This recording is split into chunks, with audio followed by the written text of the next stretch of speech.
Hello, everybody. Welcome to this week's edition of Northwest Quadrant Wealth Management E-News. Thanks for joining us.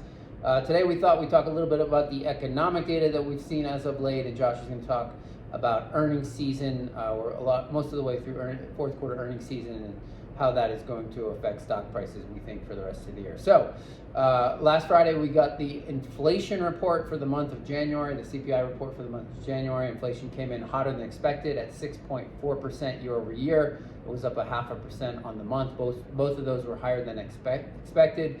And so 6.5% is a long ways away from the 2% inflation target that the Fed has.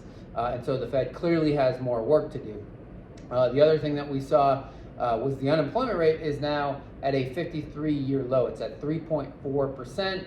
And then we also got retail sales today that came in also better than expected. So the consumer is still doing well. They seem to be flush with cash, which is creating this feedback loop on the inflation front.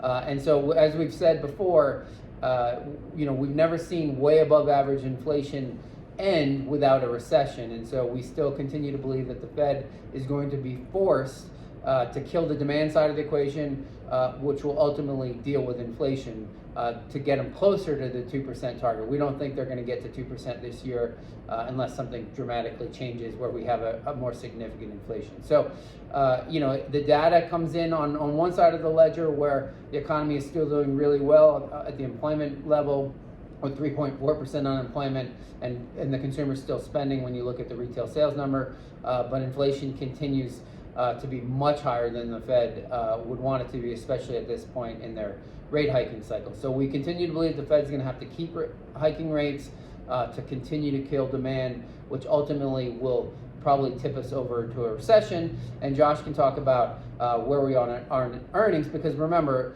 ultimately stock prices are driven by earnings. We're about 3/4 of the way through the S&P 500 earnings season. Earnings are down about 2.5% through today. There's actually been pretty significant earnings growth in certain parts of the market, namely energy and industrial specifically, but big tech, communication services, pretty significant earnings declines in certain spaces. On the revenue side, S&P 500 companies are growing revenue significantly above expectations actually, but earnings coming down is sort of evidence of decreased margins, higher labor input costs. We've got 32 straight months of a higher CPI now, so higher input prices are feeding into that margin contraction and subsequently lower earnings. But we're maybe entering what we will maybe see as an earnings recession here in 2023, which would be 2 straight quarters of negative earnings. Last one we saw was actually back in 2015, and then you'll remember stocks were down about 1% on a total return basis that year. Before that was 2007, and of course 2000. So the last times we had recessions, they started as earnings recessions. But the good news on the earnings side is it's much better than expected, but the bad news, of course, is what we've been talking about here for what feels like forever, which is this is a duration story. It's just taking a lot longer than expected to play out, and we'll get, of course, next quarter likely additional earnings contractions in certain spaces, but energy and industrials leading to the upside, so the outperformance of value stocks over the last year, not really surprising on that regard.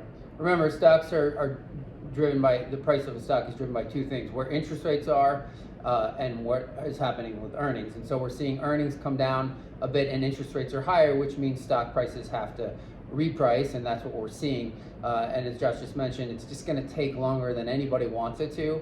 But we don't think we're going to see some crazy downside like we saw during the global financial crisis in 2008, 2009. It's just going to play out over a longer period of time. The one thing we will tell you is we still continue to really like where our portfolios are. Remember, we're not, the market's essentially been trading sideways as of late. But remember, all of you are having your dividends, most of you are having your dividends reinvested. And so when stock prices ultimately do go higher, whenever that is, we don't know, you'll have a lot more shares because of that dividend reinvestment. So as always, if you have questions about your portfolio, your situation, give our office a call. The number here is 800-743-0988, or you can send one of us an email, Josh or Tyler at northwestquadrantwealth.com. We'll see you back here in 2 weeks.